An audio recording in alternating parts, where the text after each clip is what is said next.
되고 있습니다. 우리가 보통 세속화되고 있다 또는 물질화되고 있다 이렇게 표현합니다. 그러다 보니 이러한 사회 속에서 기독교인으로 살아간다는 것은 그 자체가 도전이고 또 상당한 어려움을 각오해야 되는 그러한 상황이라는 것을 우리가 또한 깨닫게 됩니다. 현실 속에서 밀려오는 수많은 어려움과 시험, 도전들로 말미암아 우리는 거룩을 추구하려는 것에 제동이 걸리게 되고요. 쉽게 주위 환경에 타협하게 되고 또 세상과 사이좋게 절충하는 어떤 그러한 유혹을 우리가 받게 됩니다. 그래서 우리는 성경에 나타난 실질적으로 존재했던 그런 인물들의 삶을 통해서 우리는 도전도 받고 격려도 받게 됩니다. 구약의 인물들 가운데서 우리가 세속화된 사회에서 그리고 기독교의 적대적인 그러한 사회에서 어떻게 성도의 삶을 살 수 있을까 좋은 모범이 되는 롤 모델이 되는 사람을 두 사람만 꼽는다면 창세기에 나타난 이집트에서 총리로 지낸 요셉을 들 수가 있고요. 그리고 바빌로니아에서 또 왕의 참모로 또 왕의 대신으로 살았던 다니엘을 들 수가 있습니다. 그래서 요셉의 삶을 통해서 우리는 다니엘의 삶을 통해서 세속화된 그리고 하나님의 성도들에게 우리 현대적으로 얘기하면 기독교의 적대적인 그러한 사회와 환경 안에서 어떻게 우리가 성도로서 살 수 있을까 하나의 좋은 모델을 우리가 찾아볼 수가 있는 것이죠. 예수님은 이 세상에 살고 있는 우리 기독교인들을 향해서 세상의 소금과 빛의 역할을 감당하라고 촉구를 합니다. 여기에는 어떠한 전제가 있냐면 세상의 소금의 역할을 감당한다는 것은 세상은 지금 썩어가고 있고 부패되어 가고 있다는 것을 전제로 합니다. 그리고 세상의 빛의 역할을 감당하라는 것은 우리가 살고 있는 세상은 어두움의 세상이라는 것이죠. 그래서 기독교인들은 부패되어져 가고 썩어가는 이 세상에서 소금과 빛의 역할을 감당할 것을 예수님이 촉구를 합니다. 우리는 기독교인으로서 이 땅을 살아갈 때 능력 있는 삶을 살기를 원합니다. 하나님께 능력을 받아서 어떠한 종류든 간에 삶의 영역에서 그것이 신앙적인 것이든 일상적인 것이든 아니면 우리의 전문성과 관련된 영역이든 간에 우리는 능력을 발휘하며 살기를 원합니다. 그런데 오늘의 그 설교의 제목처럼 거룩의 능력, 즉 능력은 어디서부터 오는 거냐면 거룩으로부터 온다는 것이죠. 성도들이 하나님의 능력을 받아서 이 땅을 산다고 했을 때 어찌 보면은 당연한 전제 조건이 뭐냐면 성도들이 거룩한 삶을 살 때, 즉 세상과 구별된 삶을 살 때 하나님을 대적하는 이 사회, 이 문화와 자기 자신을 구별하는 그러한 삶을 살 때, 즉 거룩으로부터 하나님의 능력이 임한다는 것이죠. 성경은 좀 비슷하게 그러한 표현들을 합니다. 세상의 악한 영들이 이 불순종하는 그런 아들의 심령에 역사한다. 거꾸로 얘기하면 성령은 누구의 심령 속에 역사하냐면 순종하는 마음, 순종하는 심령에 역사합니다. 하나님께 우리 자신을 들여서 세상과 구별된 거룩한 삶을 살고자 노력을 할 때 하나님의 능력이 임한다는 것이죠. 하나님은 거룩하신 분이시고 정결하신 분이시고 깨끗하신 분이신 그러한 하나님 거룩하신 분인데 그 거룩하신 하나님의 영이 더러운 인간의 마음, 더러운 인간의 심령에 임한다는 것은 상상할 수 없습니다. 즉 우리는 하나님의 영의 충만함으로 하나님의 능력을 받는다고 했을 때 그 하나님의 영의 충만함을 받기에 잘 준비된 거룩하고 정제되고 정결한 그러한 마음을 가져야 된다는 것이죠. 그래서 하나님의 능력은 거룩으로부터 옵니다. 저와 여러분들이 구별된 거룩한 성도의 삶을 살고자 할 때 하나님의 능력이 임한다는 것을 우리는 직간접적으로 깨닫게 됩니다. 자, 오늘 이 본문을 통해서 우리는 세 가지를 우리가 나눠보려고 합니다. 다니엘과 그의 세 친구들, 바빌로니아로 유배된 다니엘과 그의 세 친구들이 그 바빌로니아 사회의 문화로부터 받은 그 압력, 프레셔, 도대체 어떠한 그러한 환경적인 압력과 어려움이 있었나, 이거를 우리가 먼저 보면서 그럼에도 불구하고 다니엘이 어떻게 그렇게 구별된 삶을 살 수 있었나, 무엇으로 다니엘은 그렇게 준비된 자가 되었는가, 그렇게 우리가 한번 오늘의 이야기를 나눠보려고 하고요.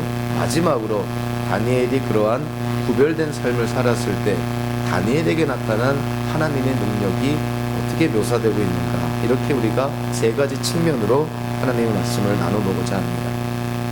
다른 종교, 타 종교에서 사용하는 경전들을 우리가 가만히 보면 그 경전들이라 하는 것이 어떤 한 사람이 환상 가운데 또는 꿈에 흔히 말하는 직통계시를 통해서 받은 것을 그냥 기록해놓은 것을 경전으로 삼고 있는 경우가 대부분입니다.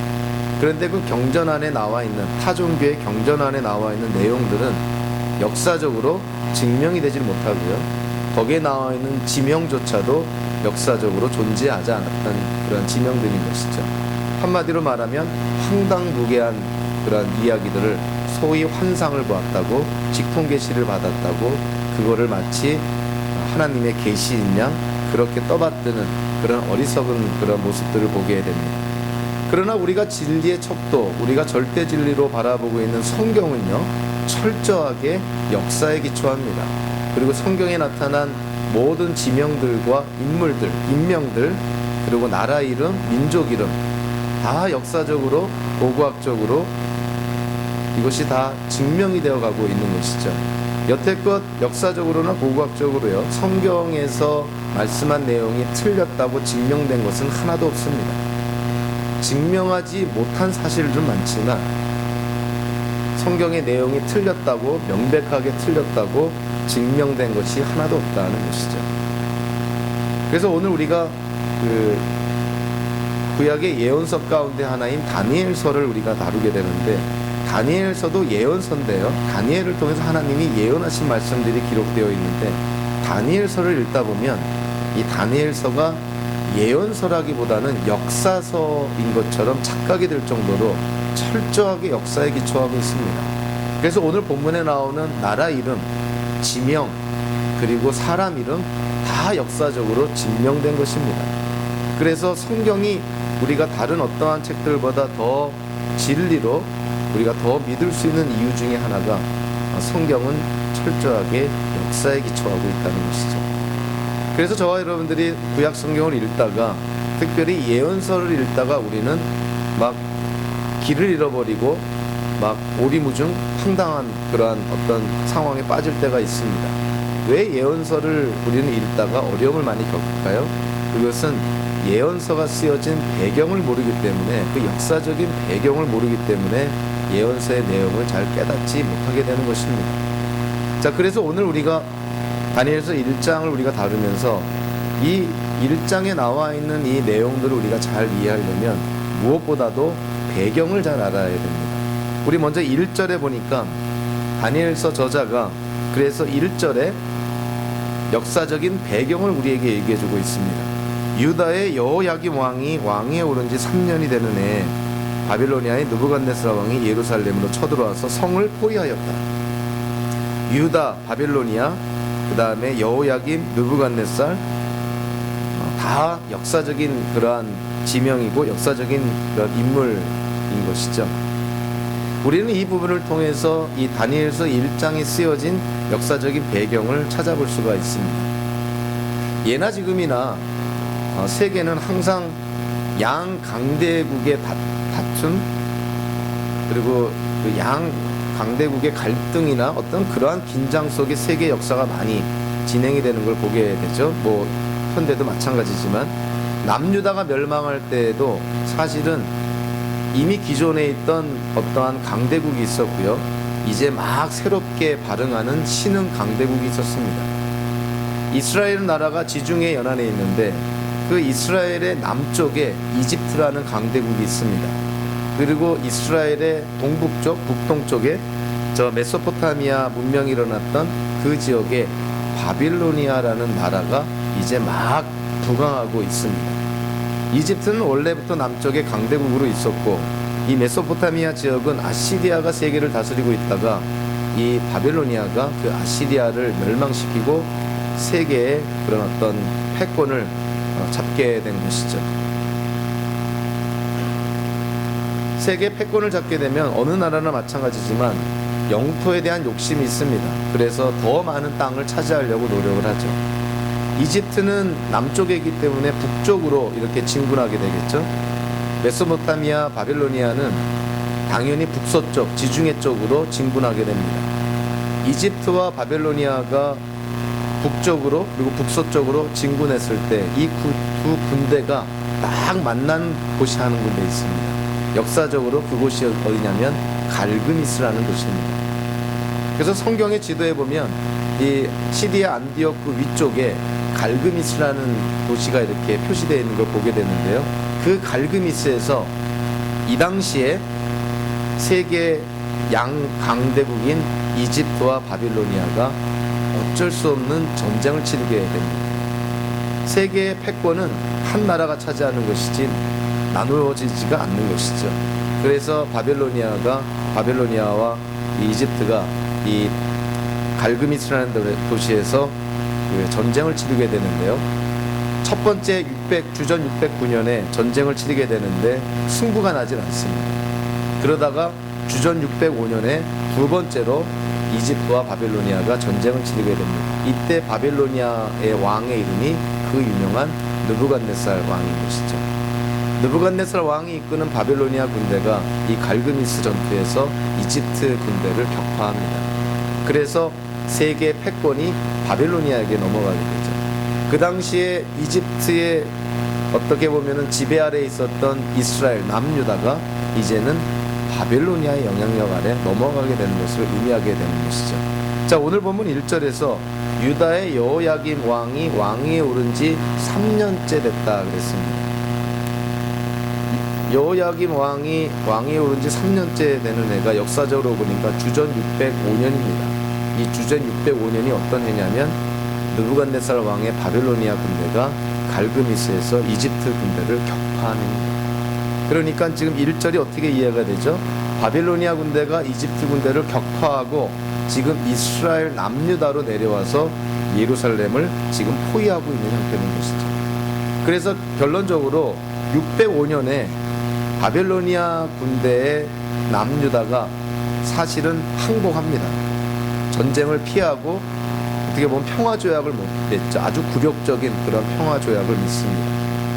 그래서 느부갓네살 왕이 이 남유다에 속해 있는 장래가 촉망되는 10대의 청소년들을 바벨로니아로 끌고 가버리죠. 포로로 데려갑니다. 그것이 1차 유배입니다. 그러니까 주전 605년에 이 바벨로니아의 이 남유다 이스라엘 백성들이 1차로 유배당하는데 그 유배된 이스라엘 백성들 가운데 다니엘이 포함되어 있었던 것이죠.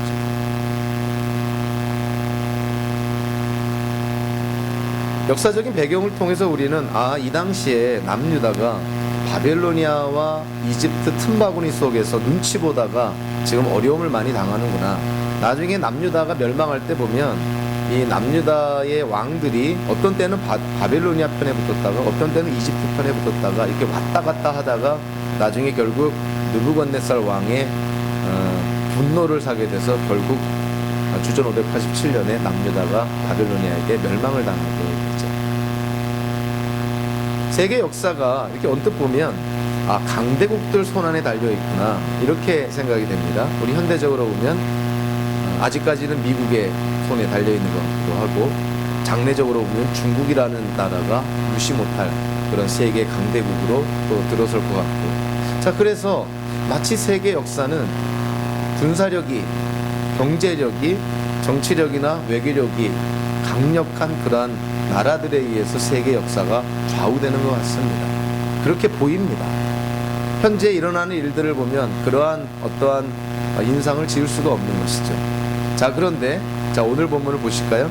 2절을 한번 보시면 놀라운 얘기가 나옵니다. 자, 2절에 다니엘서 저자가 뭐라고 기록을 하고 있냐면 주님께서 유다의 여호야김 왕과 하나님의 성전 기물 가운데서 일부를 느부갓네살 손에 넘겨주셨다. 남유다가 느부갓네살 왕에게 굴욕적인 조약을 맺고 그래서 나중엔 느부갓네살 왕에게 남유다가 멸망도 당하게 되고요. 또 솔로몬 그 성전도 철저하게 파괴가 되고 하나님을 예배할 때 사용했던 그 많은 예배 때 사용했던 기구들이 전리품으로 바벨로니아에게 다 뺏겨지게 됩니다. 자, 그런데 2절에 보니까 다니엘서 저자가 자, 그렇게 된 원인을 뭐라고 말하고 있냐면 주님께서 하나님께서 그렇게 하셨다는 것이죠.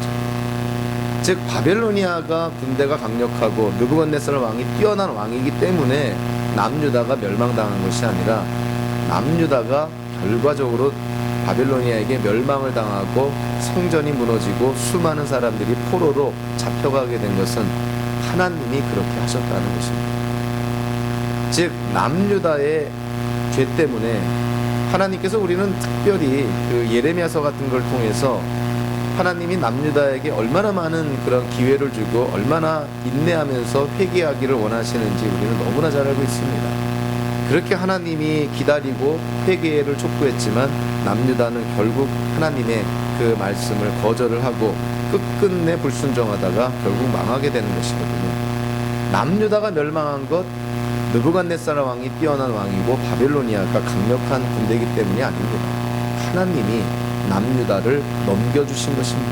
즉 남유다가 멸망한 것은 하나님의 징계였다는 것이죠. 세계 역사가 사람 손안에 있는 것 같죠? 천만의 말씀입니다. 세계 역사는 하나님의 손안에 있는 것이죠. 자, 오늘 본문에 남유다가 이렇게 바벨로니아에게 멸망을 당하고 성전이 망가지게 되고 많은 사람들이 유배가 되는 것, 이거 이미 사실은 다 예언된 것입니다. 역사의 주인인 하나님께서 이미 다니엘서가 쓰여지기 100년 전에 우리가 잘 아는 이사야 선지자를 통해서요, 그 당시에 남유다의 히스기야 왕에게 하나님이 예언하신 말씀이 있습니다. 이사야서 39장 5절 7절에 보니까 이렇게 기록을 하고 있죠. 이사야가 히스기야에게 말하였다. 만군의 주님의 말씀을 들으십시오. 그날이 다가오고 있다. 그날이 오면 너의 왕궁 안에 있는 모든 것과 오늘까지 너의 조상이 저장하여 놓은 모든 보물이 남김없이 바빌론으로 옮겨갈 것이다. 주님께서 또 말씀하십니다. 너에게서 태어날 아들 가운데서 더러는 포로로 끌려가서 바빌론 왕궁의 판관이 될 것이다. 오늘 본문에 일어난 사건의 100여 년 전에 이사야 선지자가 남유다의 히스기야 왕에게 예언한 것입니다. 세계 역사가 세계에 일어나는 일들이 우연히 일어나는 것 같고 사람의 계획 아래서 사람의 손 안에서 또는 한 나라 한 사회 때문에 일어나는 것 같지만 사실은 성경적으로 바라보면요, 모든 일들이 하나님의 손 안에 있고 그리고 많은 사건들은 하나님의 예언과 약속의 성취라는 것입니다. 남유다가 바빌론에게 이렇게 멸망을 당하고 수많은 사람들이 포로로 끌려가는 것, 남유다에 대한 하나님의 징계일 뿐만이 아니라 하나님이 100년 전에 예언하신 것이 이루어지고 성취되고 있다는 것이죠. 이런 어떤 역사적인 배경 그리고 신학적인 그러한 배경을 우리가 염두에 두면서 이제 오늘 본문의 이야기가 어떻게 전개되는지 우리가 좀 볼 필요가 있습니다. 그렇게 해서 바벨로니아로 끌려간 다니엘과 그 친구들, 자, 그들이 도대체 어떠한 그 어떤 압력, 부담, 고난을 받고 있는가? 3절 4절을 통해서 보니까요, 느부갓네살 왕이 바벨론의 포로로 끌고 온 그러한 그 남유다의 미래 장래라 할 수 있는 그러한 10대들이 더 티네이저 청소년들에게 바벨로니아 이 느부갓네살 왕이요 3년 동안 그들을 집중 교육시킵니다. 집중 훈련을 시키는 것이죠. 바빌로니아식의 음식, 바빌로니아식의 언어, 바빌로니아식의 문화, 바빌로니아식의 세계관을 주입시키면서 한마디로 3년 동안 이 남유다에서 포로로 끌고 온 청소년들을 3년 동안 훈련시켜서 바빌로니아 신화로 만들겠다는 것입니다. 그것이 느부갓네살 왕의 계획이었던 것이죠. 그래서 남유다에서 포로로 끌고 온 사람들이 누구냐면 똑똑한 사람들입니다. 지성인들, 장래가 촉망되는 사람들, 그런 어떤 젊은 청년들, 티네이저 10대를 끌고 온 것입니다. 10대의 청소년들을 끌고 와서 3년 동안 집중 훈련시켜서 그들을 바빌로니아, 특별히 느부갓네살 왕의 신하로 삼겠다 하는 것이죠.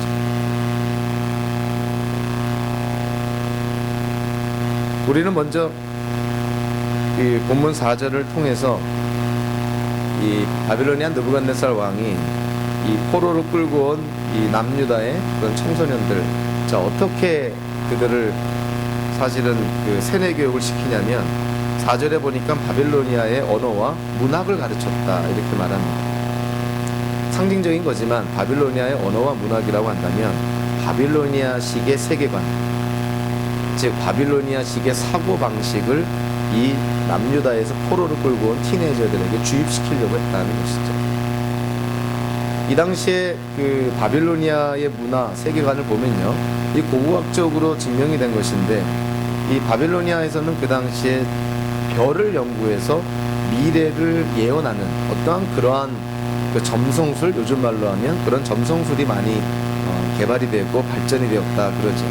그래서 별들을 연구해서 예언을 하고요, 심지어는 동물 중 양의 간을 조사해서 또 미래를 예언하는 아주 희한한 방법도 개발을 했다 그러죠. 그래서 그와 같은 미래를 예언하는, 별을 연구하고 동물의 간을 연구해서 미래를 예언하는 그와 같은 법들, 그와 같은 것들을 가르친 것입니다.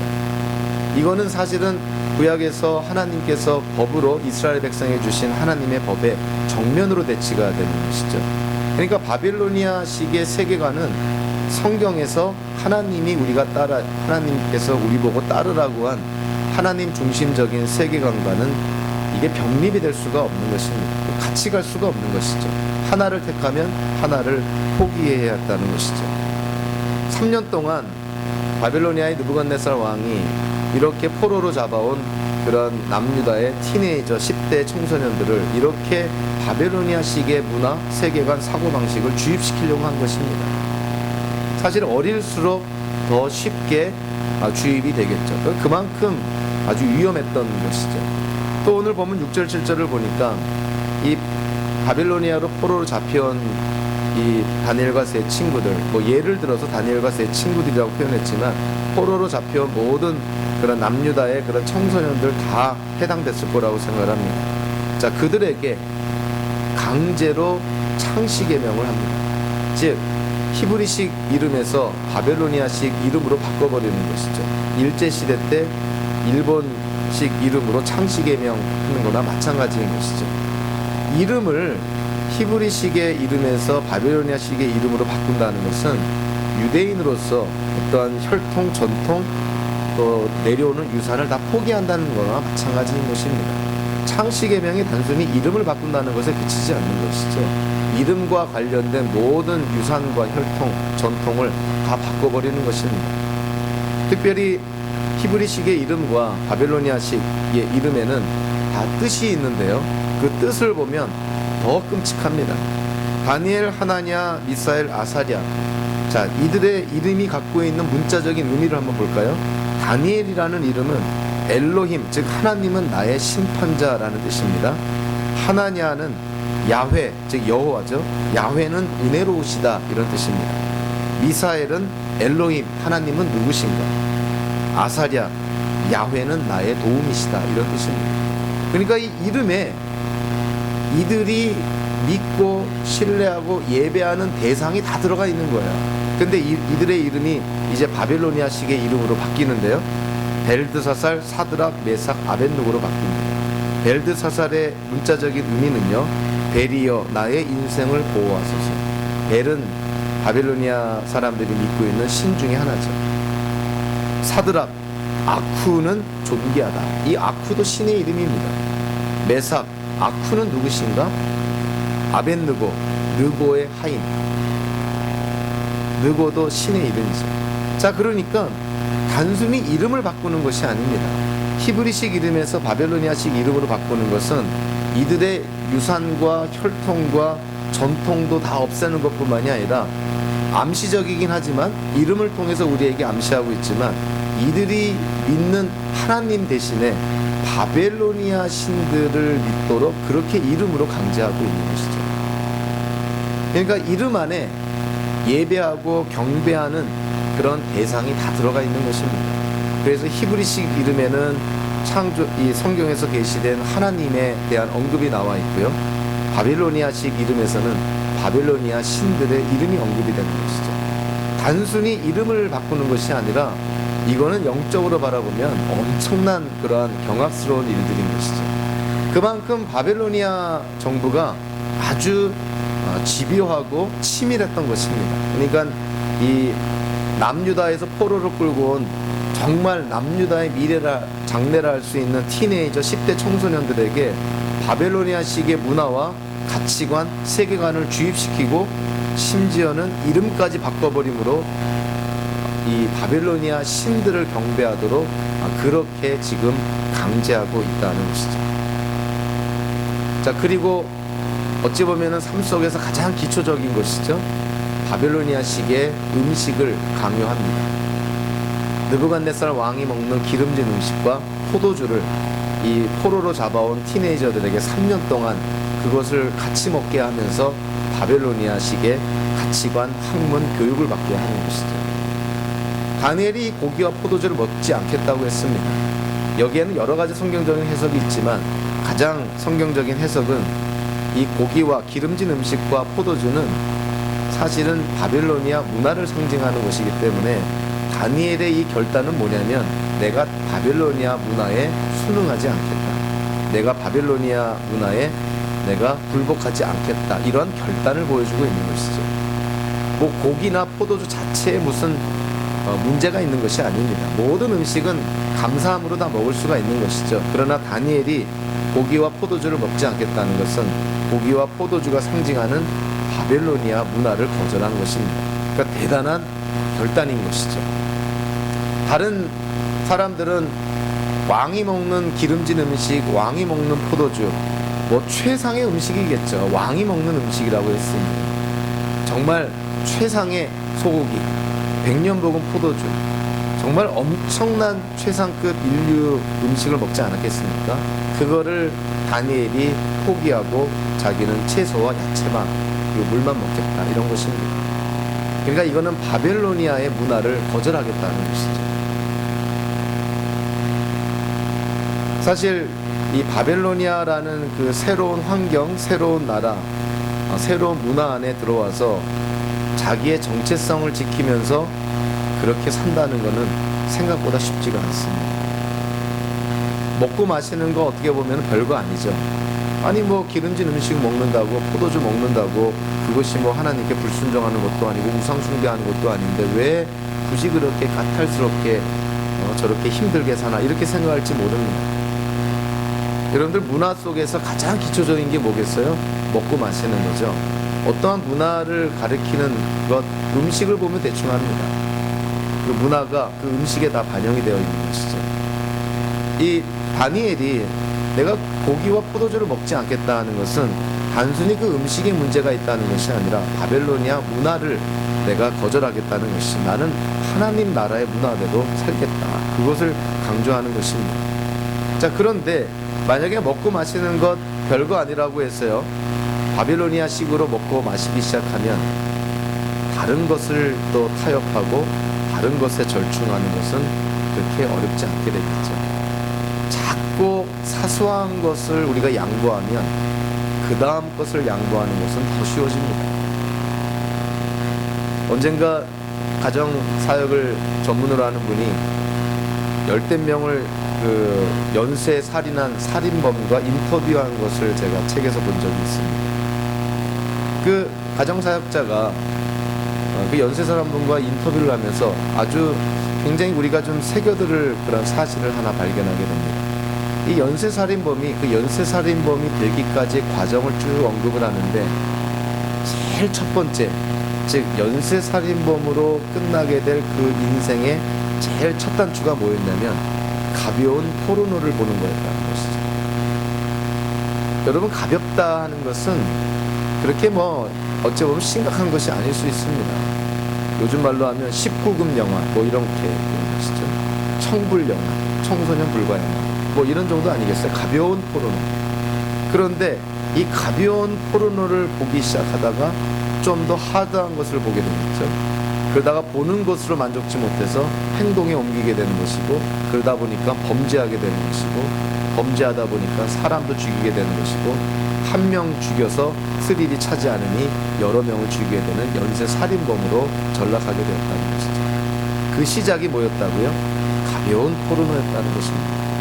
그래서 그 가정사역극장 강조하는 게 뭐냐면, 기독교인들이 이 땅을 살면서 만약에 별거 아니라고, 눈에 띄지도 않고 가볍다, 아무것도 아니야, 나 언제든지 이거 포기할 수 있어, 이렇게 생각하는 것에 만약에 타협하고 양보하기 시작하면 나중에 그 결과가 어떻게 될지는 한번 상상해 보라는 것이죠.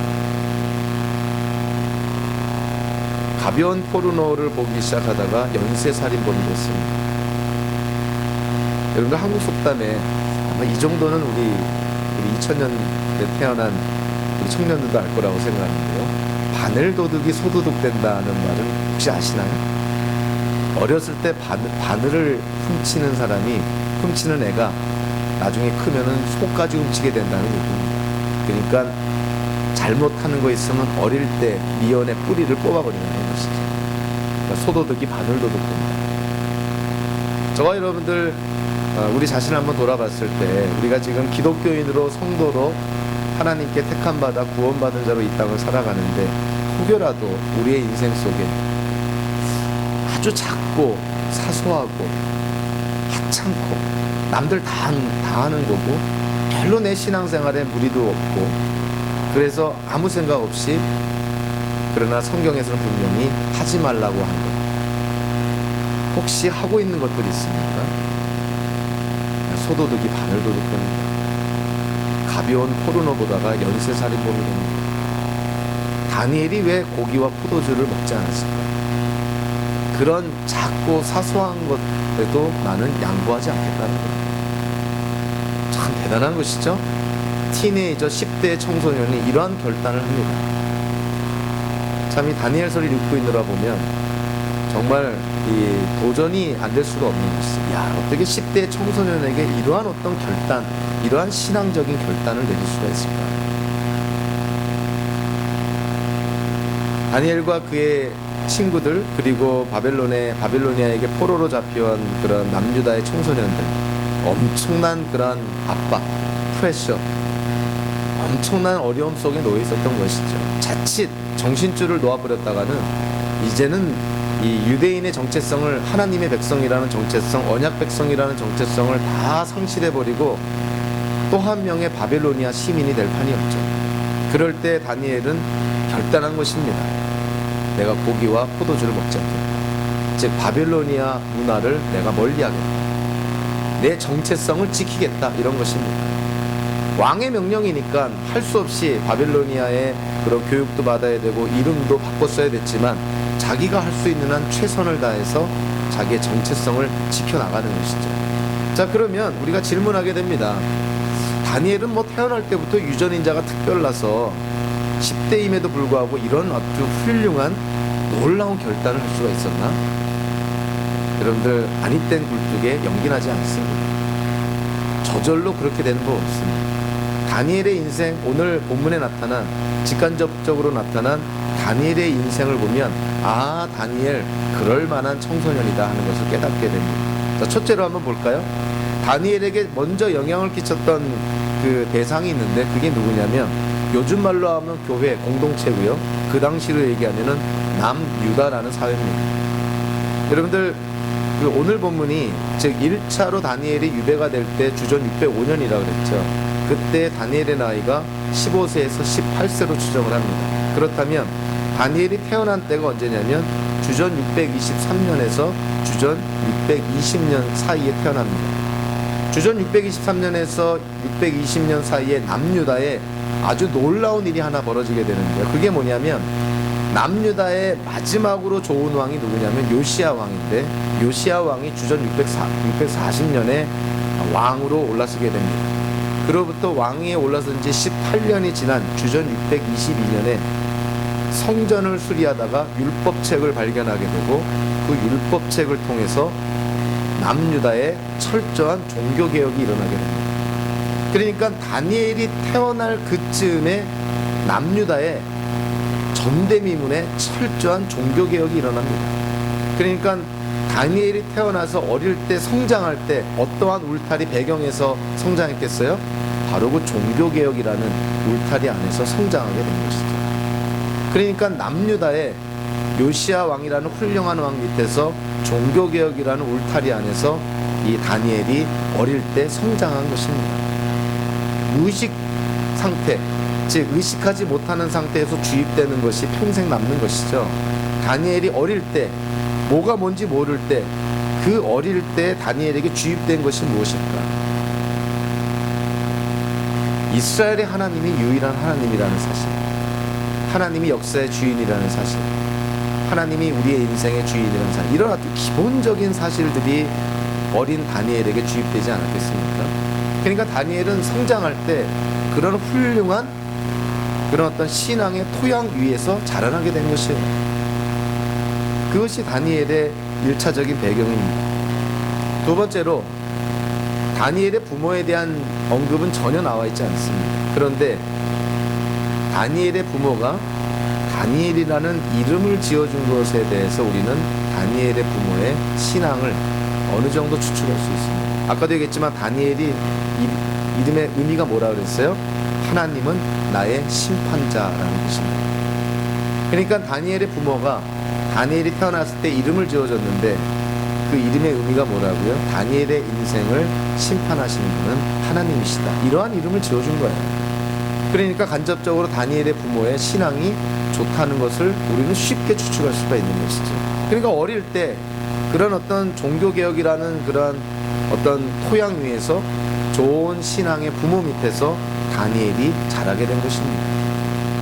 더 놀라운 사실은 어찌 보면 가장 중요한 사실인데요. 오늘 보면 9절과 17절을 보니까 하나님이 다니엘과 함께 한다는 사실이 참 놀랐습니다.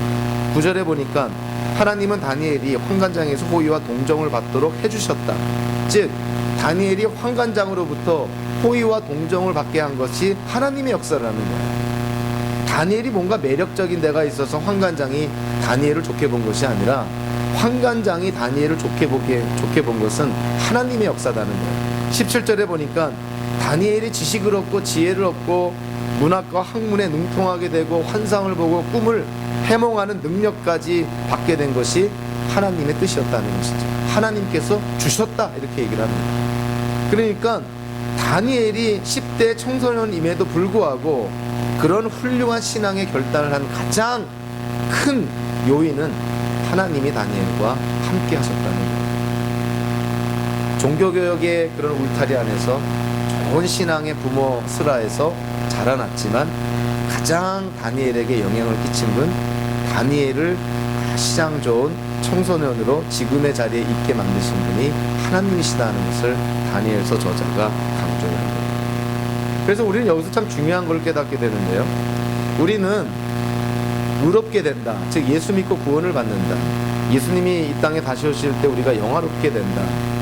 이 모든 것이 하나님의 은혜라고 다 우리는 고백을 합니다. 그런데 적지 않은 기독교인들이 우리가 예수님을 닮아가는 거룩한 삶을 사는 성화의 과정은 전적인 우리의 노력에 달려있다고 생각하는데 그거는 상당히 비성경적입니다. 성화의 과정, 우리가 예수님을 닮아 거룩한 삶을 사는 것은 우리의 노력도 필요하지만 그 우리의 노력보다 더 전제가 되는 게 뭐냐면 하나님의 은혜인 것이죠. 예수님께서 포도나무와 가지의 비유를 듭니다. 나는 포도나무여 너희는 가지니 너희가 나를 떠나서는 아무것도 할 수 없다. 아무것도 열매를 맺지 못한다. 즉 예수님의 말씀은 그거예요. 성도가 예수님께 연합되어 있으면 풍성한 삶의 열매를 맺게 된다는 것이죠. 우리가 예수님께 연합이 되어 있습니다. 자, 우리가 예수님께 연합이 된다는 것은 우리의 책임이 있습니다. 우리가 신앙적으로 게으르고 나태하고 예배도 참석 안 하고 말씀도 공부 안 하고 하나님께 불순종하면서 우리는 예수님과 연합되어 있다고 얘기할 수 없는 것이죠. 우리가 예수님과 연합되어 있다는 것은 나름대로 우리가 최선을 다하고 있는 것입니다. 그럼에도 불구하고 포도나무 대신은 예수님께 우리가 연합이 되어 있을 때 실제로 우리에게서 열매가 맺게 하는 것은 가지인 우리 때문이 아니라 포도나무 대신 예수님 때문에 열매가 맺게 된다는 것입니다. 굉장히 중요한 사실이죠. 우리가 노력해서 뭔가를 이룬 것 같고 우리가 노력해서 뭔가 하나님께 영광을 돌리는 일을 한 것 같은데 사실은 그것도 하나님의 은혜다 이렇게 얘기합니다. 성경을 읽다 보면 저도 해결할 수 없는, 설명할 수 없는 그러한 신비한 부분들이 많이 나옵니다. 가장 자주 그리고 반복해서 성경을 읽다가 부딪히고 눈에 밟히는 그러한 신비한 부분, 그게 뭐냐면 하나님의 주권과 인간의 책임의 관계인 것이죠. 자, 오늘 본문에서도요 1장에서 하나님의 주권이 명확하게 명시된 부분들이 있습니다. 2절을 볼까요? 우리 함께 벌써 나눴죠? 주님께서 유다의 여호야김 왕과 하나님의 성전 기물 가운데서 일부를 느부갓네살의 손에 넘겨주셨다. 나라의 운명이 누구 손에 달려있는 거예요? 하나님 손에 달려있다는 거예요. 하나님이 남유다를 바벨로니아에게 넘겨주셨다는 것입니다. 세계 역사에 하나님의 주권이 명백하게 지금 드러나고 있는 것이죠. 자, 그뿐만이 아니라 9절에 보니까 하나님은 다니엘이 환관장에서 호기와 동정을 받도록 해주셨다. 환관장과 다니엘의 인간관계 속에서 환관장이 다니엘을 좋게 본 것이 누구 때문이라는 거예요? 하나님의 역사라는 것입니다. 하나님이 그렇게 하셨다는 거예요. 주어가 하나님인 것인 거예요. 17절에 보니까 다니엘과 네 젊은이들이 지식을 얻고 문학과 학문에 능통하게 된 거 누구 때문이라 그럽니까? 하나님이 하셨다는 것입니다. 나라의 운명도 인간관계도 한 사람의 지식과 지혜와 학문과 그런 어떤 문학 이런 부분도 다 하나님께서 주권을 가지시고 지금 역사하고 있다는 것이에요. 우리의 인생 속에 하나님께서 지금 주인이 되고 계시다는 것입니다. 하나님의 주권을 명백하게 보여주는 하나님의 말씀이죠. 그럼에도 불구하고요 오늘 보면 8절, 12절, 13절에 보니까 다니엘이 결단을 합니다. 이와 같은 하나님의 주권을 다니엘이 충분히 인식하고 있을 것입니다. 그럼에도 불구하고 다니엘은 내가 느부갓네살 왕이 먹는 그런 기름진 음식과 포도주 먹지 않겠노라. 나에게 열흘만 달라. 그리고 다른 청년들과 비교해 봐서 내 얼굴이 초췌하면 그때 내가 기름진 음식과 포도주를 먹겠노라. 다니엘은 결단합니다. 다니엘이 이와 같은 선택과 결단을 하는 것은요 다니엘의 책임 소재인 것이죠.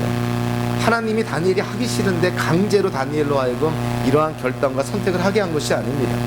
다니엘은 하나님께로부터 받은 자유의지를 갖고 어느 무엇으로부터 방해받지 않고 스스로 결단한 것입니다.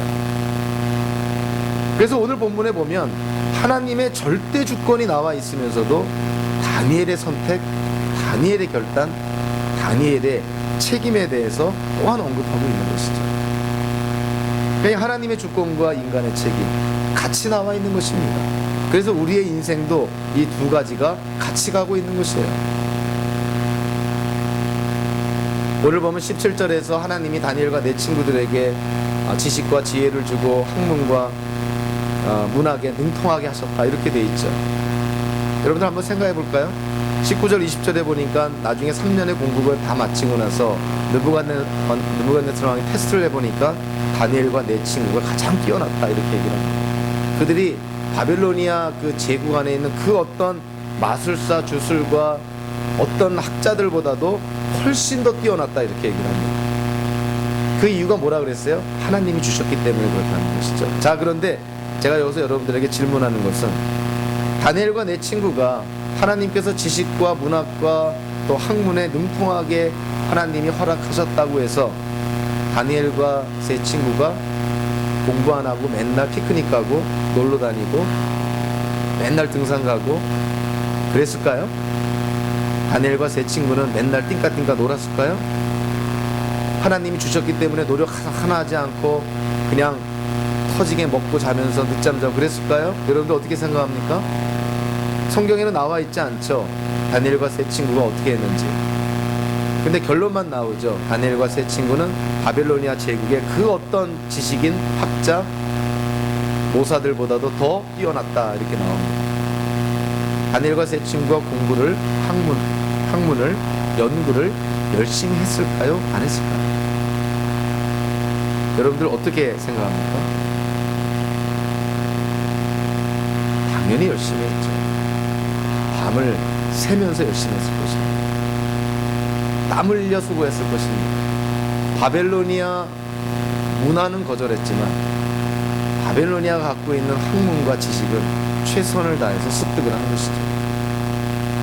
고기와 포도주를 먹지 않겠노라 스스로의 정체성을 유지했지만 그럼에도 불구하고 바벨로니아에서 배울 수 있는 모든 학문을 다 습득한 것입니다.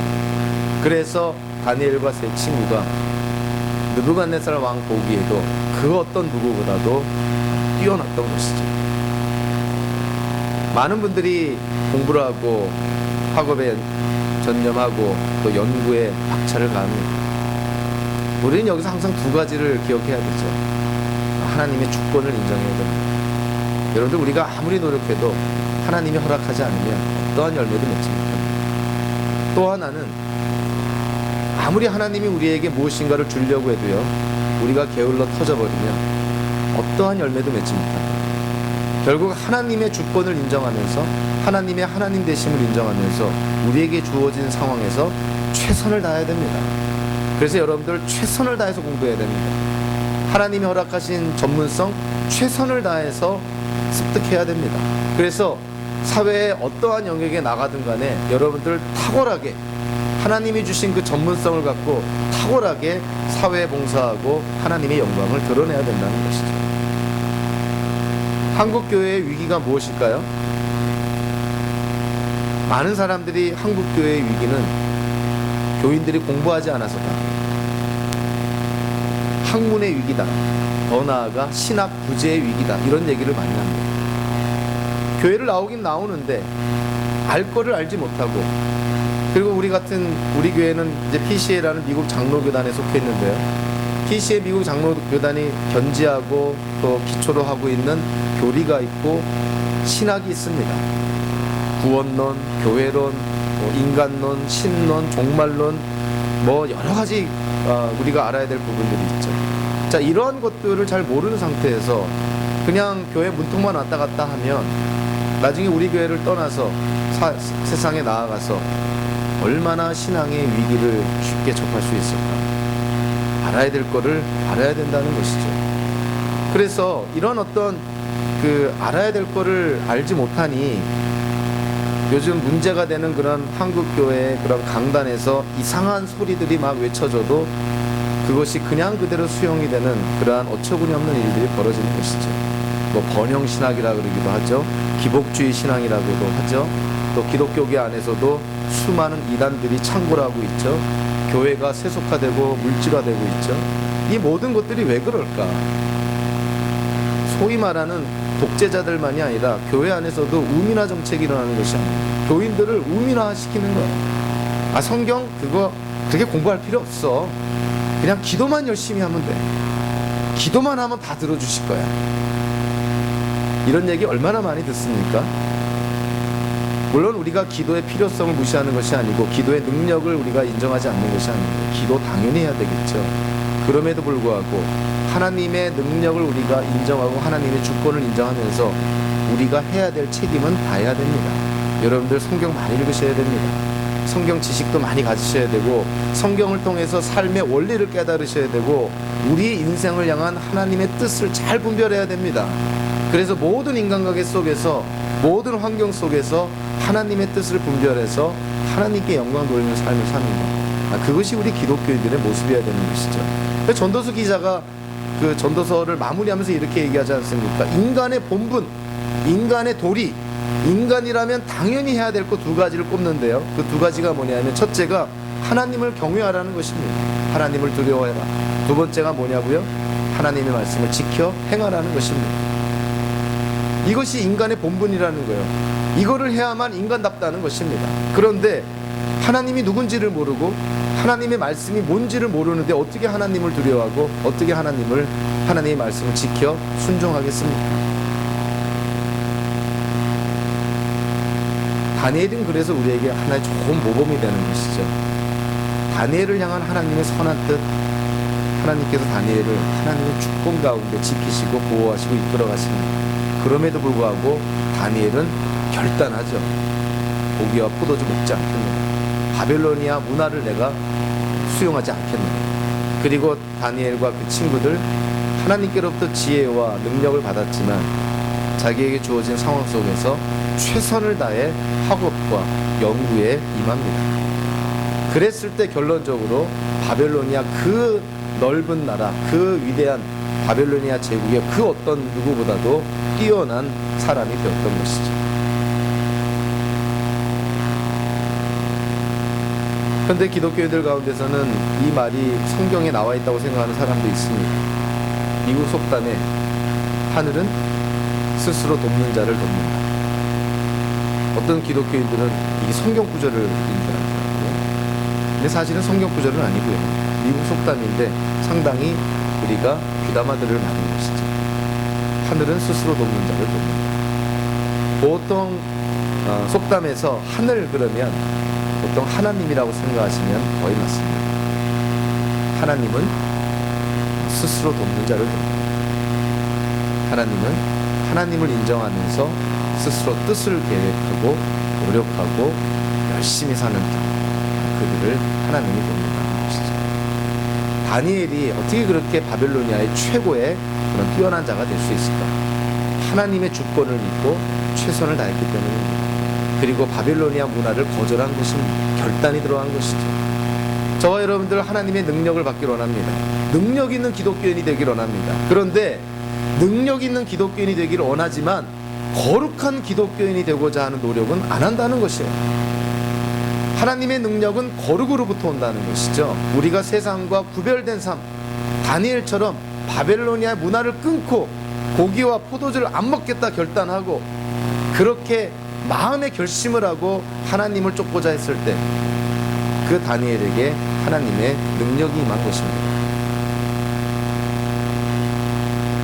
오늘 본문에서 다니엘의 거룩함으로 말미암아 하나님의 능력이 임하게 되는데 15절부터 20절까지 통해서 보니까 다양한 영역에서 하나님의 능력이 임합니다. 특별히 다니엘 인생 속에 임하게 됩니다. 사도 바울이 데살로니가 전서에서 사람을 영혼, 육 이렇게 표현했습니다. 영육으로 구성이 되어 있다고 이해가 되기도 하지만 사도 바울은 영과 혼과 육 이렇게 묘사를 합니다. 영은 우리의 영혼, 스피릿 말하는 것이죠. 혼은 우리의 정신, 마인드를 뜻하는 것이고 육은 우리의 바디, 육체를 말하는 것이죠. 영, 혼, 육 보통 이렇게 세 가지 영역으로 우리를 이해를 합니다. 물론 가장 중앙에 있는 것이 뭐겠어요? 가장 핵심에 있는 것이 영적인 것이죠. 그래서 영적인 영역이 변하면 정신적인 영역이 변하고 정신적인 영역이 변하면 육적인 영역이 변합니다. 그러니까 가장 중심되는 것이 변화가 될 때 겉으로 드러나는 것이죠. 자, 다니엘에게 일어난 변화 볼까요? 우리 겉으로부터 한번 볼까요? 15절에 보니까 채소와 야채와 물만 먹었는데 다니엘의 모습이 어땠다고요? 얼굴빛이 좋고 더 건강해 보인다. 그러니까 육체적으로 벌써 이게 하나님의 손이 임한 거예요. 결단하니까 고기 먹지 않고 포도주 먹지 않고 산의 짐이 먹지 않아도 이렇게 건강하게 뒀다는 것입니다. 이게 하나님의 은혜죠. 두 번째 20절에 보니까 다니엘과 그 세 친구들이 바벨로니아 그 어떤 지식인들보다 지성인들보다 더 뛰어났다는 것이죠. 지식적으로 정신적으로 뛰어났다는 것입니다. 다니엘에게 하나님의 능력이 임한 것이죠. 17절에 보니까 다니엘에게 어떤 능력이 임했다고요? 영적으로 능력이 임하게 되는데 이제는 어떤 지식적이고 지혜적인 측면이 아니라 환상도 보게 되고 그러니까 미래를 향한 환상도 보게 되고 꿈도 해몽하는 그러한 능력 하나님께로부터 받았다는 것이죠. 그러니까 다니엘이 거룩한 삶을 추구하니까 영, 혼, 육 모든 면에서 하나님의 능력이 나타난 것입니다. 그뿐만이 아니라 다니엘 그 자신의 인생만 복받은 것이 아니라 다니엘의 인생 때문에 주변 사람들의 영향을 받습니다. 가장 큰 영향을 받은 사람들이 누굴까요? 무엇보다 다니엘의 세 친구들이죠. 세 친구들이 다니엘에게 영향을 받습니다. 그래서 불화로에 던져지는 위기 속에서도 이 다니엘의 세 친구가 하나님에 대한 믿음을 고백하잖아요. 다니엘에게 받은 영향인 것이죠. 그뿐만이 아니라 다니엘은 70년 또는 75년 동안 바벨로니아 제국에 살면서 그 당시의 세계 정치, 세계에 영향을 끼쳤던 이 바빌로니아 왕들에게 영향을 끼칩니다. 느부갓네살 왕, 나보디누스 왕, 벨사살 왕, 이들에게 영향을 끼치게 되고요. 나중에 페르시아의 초대 왕인 고레스가 유대인들을 이스라엘로 돌아가게 했는데 그 황제의 칙령에도 사실은 다니엘이 간접적으로 영향을 끼쳤다고 볼 수가 있는 것이죠. 한 사람의 변화가 주변의 많은 사람들에게 영향을 끼칩니다. 우리는 식구들을 전도하기 어렵다 그러죠. 가까운 사람, 친구들 전도하기 어렵다 그럽니다. 충분히 이해가 됩니다. 왜 어려울까요? 우리는 복음을 믿고 복음을 받아들여서 복음의 능력으로 우리는 구원과 영생을 받아 누리고 있는데 그 축복을 왜 주변 사람들에게, 특별히 가까운 식구나 가까운 지인들, 친구, 동료들, 이웃들에게 왜 전하지 못할까요? 왜 그렇습니까? 가까운 사람일수록 우리의 허물을 너무나 잘 알고 있기 때문에, 내 약함을 너무나 잘 알고 있기 때문에, 내 죄성을 너무나 잘 알고 있기 때문에, 예수 믿기 전에 내 과거를 너무나 잘 알고 있어서 부끄러워서 복음을 전하지 못한다는 것이죠. 그리고 내가 부끄러워서 특히 식구들한테 복음 전하기가 힘들다는 것이죠. 충분히 이해가 됩니다. 근데 그거를 좀 거꾸로 긍정적으로 건설적으로 생각을 하면요, 내가 바뀌면 어떻게 된다는 거예요? 나에게 가장 가까운 사람들에게 직접적인 영향을 끼친다는 것입니다. 내가 바뀌면 가족들에게 가장 큰 영향을 끼치겠죠. 왜냐하면 나를 아는 사람들이고 나를 지켜보는 사람들이기 때문에. 그렇지 않습니까? 가족들 전도하기 어렵다고요? 자, 그 말에 주눅들 것이 아니라 내가 다니엘만큼은 아니더라도 결단하고 거룩을 추구한다면 내 주변 사람들에게 엄청난 영향을 끼칩니다. 여러분들, 한 사람의 인생, 하나님의 영원성과 비교해보면 저와 여러분들의 100살이나 120살이나 이 인생이라는 것은 한정도 되지 않습니다. 너무나 하찮고 하잘것없고 사소한 인생이죠. 그러나 우리의 인생도 하나님께로부터 쓰임받으면 주변에 있는 많은 이들에게 엄청난 영향을 끼칩니다.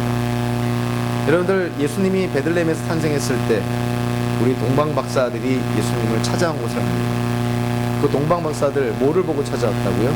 별을 보고 찾아왔습니다. 이들은 점성술을 연구한 자들이겠죠. 천체를 연구하면서 미래를 예언하는 자들. 자, 어느 문화 속에서 이러한 것들이 발달이 됐다고요?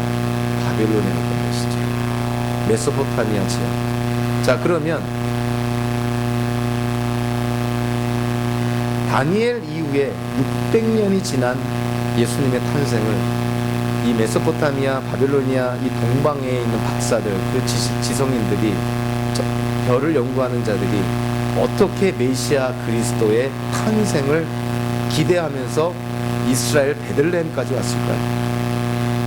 자, 누군가는 메소포타미아, 바벨로니아 그 지역의 그 박사들, 그 지식인들에게 메시아 그리스도에 대한 언급을 하지 않았겠습니까? 이들이 누구로부터 배우지 않았겠어요?